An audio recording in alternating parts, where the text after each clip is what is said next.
जय श्री कृष्ण। आपका दिन मंगलमय हो। आज की वीडियो में हम जानेंगे कि शनिवार के दिन हनुमान चालीसा पढ़ने से क्या होता है तथा हनुमान चालीसा भी हम सुनेंगे तथा शनिवार के दिन व्रत कथा पढ़ने और सुनने से हमें शनि की कुदृष्टि प्राप्त नहीं होती है तथा शनि की सरसाती और अशुभ ग्रहों का प्रभाव शनि व्रत कथा सुनने से शांत हो जाता है।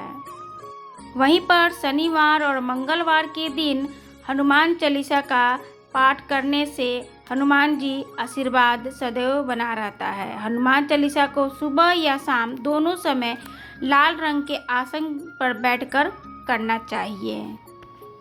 बजरंगबली को प्रसन्न करने और उनका चिंतन करने के लिए कई लोग हनुमान चालीसा का पाठ करते हैं। हनुमान चालीसा का पाठ सही तरीके से करने पर जीवन की कई मुसीबतों को दूर करने में मदद मिलती है।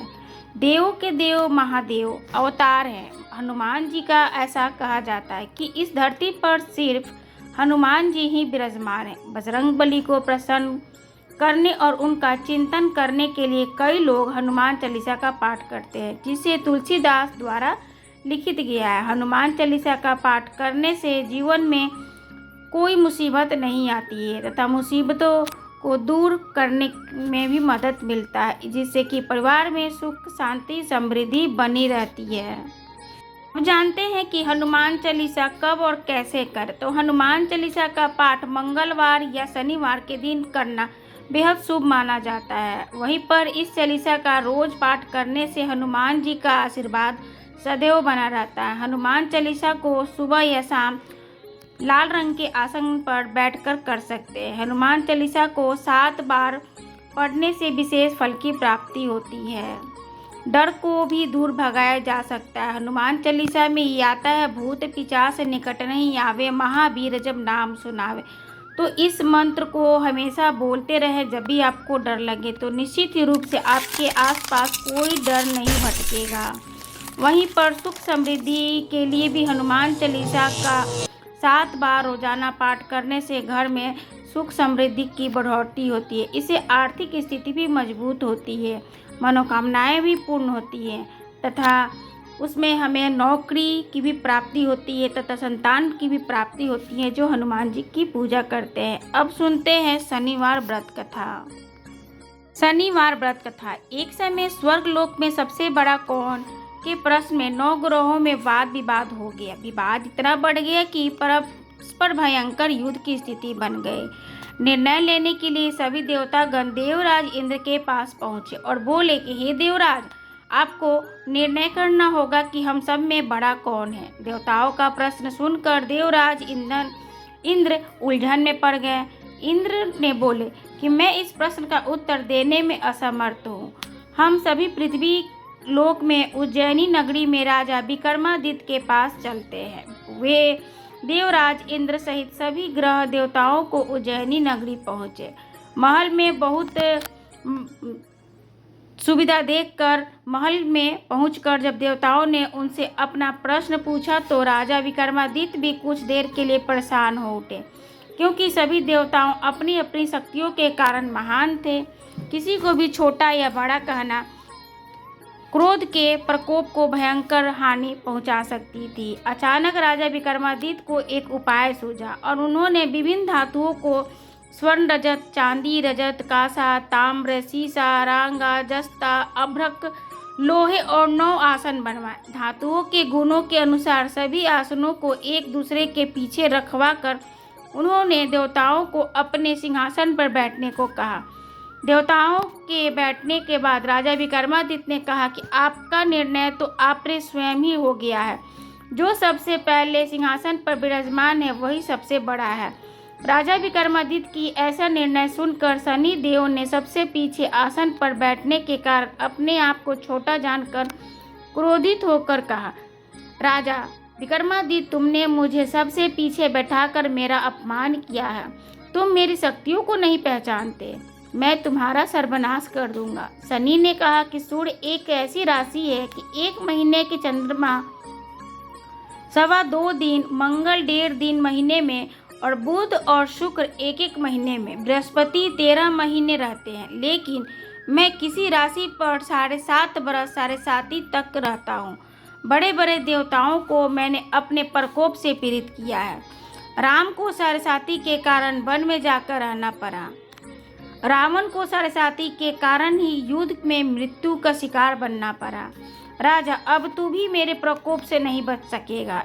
इसके बाद भी अन्य ग्रहों के देवता को भी प्रसन्नता के साथ चले गए, परंतु शनिदेव बड़े क्रोध के साथ वहां से विदा लिए। राजा विक्रमादित्य पहले की ही तरह न्याय करते रहे। उन्होंने राज्य में सभी स्त्री पुरुष को बहुत ही आनंद से जीवन यापन कर रहे थे। कुछ दिन में ऐसी बीत गई बात कि उधर शनि देवता ने अपने अपमान को भूलने नहीं थे। विक्रमादित्य ने बदला लेने के लिए दिन शनिदेव ने घोड़े की व्यापारी का एक रूप धारण कर बहुत सारे घोड़े के साथ उज्जैनी नगरी पहुंचे। राजा विक्रमादित्य ने राज्य में किसी घोड़े के व्यापारी के आने का समाचार सुना।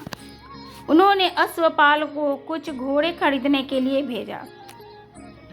घोड़ा बहुत कीमती थे। अश्वपाल ने जब वापस लौटकर इस संबंध में बताया तो राजा विक्रमादित्य ने स्वयं आकर एक सुंदर शक्तिशाली घोड़े को पसंद किया। घोड़े की चाल देखने के लिए राजा उस घोड़े पर सवार हुआ तो घोड़ा बिजली की गति से दौड़ पड़ा। तेजी से दौड़ता हुआ घोड़ा राजा को दूर एक जंगल में ले गया। फिर राजा को वहां गिरा दिया। जंगल में कहीं गायब हो गया। राजा अपने नगर को लौटने के लिए जंगल में भटकने लगा, लेकिन उन्होंने लौटने का कोई रास्ता नहीं मिला। राजा को भूख प्यास सताने लगी और बहुत ढूंढने की कोशिश की। राजा ने उससे पानी मांगा। एक चौराहा मिला तो उसे पानी मांगा। पानी पीकर राजा ने उस चरवाहे को अपनी अंगूठी दे दी। फिर उसने रास्ता पूछकर वह जंगल से निकलकर पास के एक नगर में पहुंचा। राजा ने एक सेठ की दुकान पर बैठकर कुछ देर आराम किया। उस सेठ ने राजा से बातचीत की तो राजा ने उसे बताया कि उज्जैनी नगरी से आया हूँ। राजा के कुछ देर दुकान पर बैठने से सेठ जी की बहुत ही बिक्री हुई। सेठ ने राजा को बहुत भाग्यवान समझा और खुश होकर उसे अपने घर भोजन के लिए ले गया। सेठ के घर में सोने का एक हार खूंटी पर लटका हुआ था। राजा को उस कमरे में छोड़कर सेठ कुछ देर के लिए बाहर गया। तभी आश्चर्य घटना घटी। राजा के देखते देखते सोने के उस हार को खूंटी निकल गई। सेठ ने कमरे में लौटकर हार को गायब देखा तो चोरी का संदेह राजा पर ही किया, क्योंकि उस कमरे में राजा ही अकेला बैठा हुआ था। सेठ ने अपने नौकरों से कहा और इस परदेशी को रस्सियों में बांधकर जेल में भिजवा दिया। राजा विक्रमादित्य के हार के बारे में पूछा तो उसने बताया कि देखते ही देखते खूंटी हार को निगल गई। इस पर राजा ने क्रोधित किया और चोरी करने के अपराध में विक्रमादित्य के हाथ पांव कटवाने के आदेश दे दिए। राजा विक्रमादित्य के हाथ पांव काटकर उसे नगर की सड़क पर छोड़ दिया। उस दिन के बाद से एक तेली उसे उठाकर अपने घर ले गया, अपने कोलू पर बैठा दिया। राजा आवाज़ देकर बैलों को हाँकता रहा। इस तरह तेली का बैल चलाता रहा।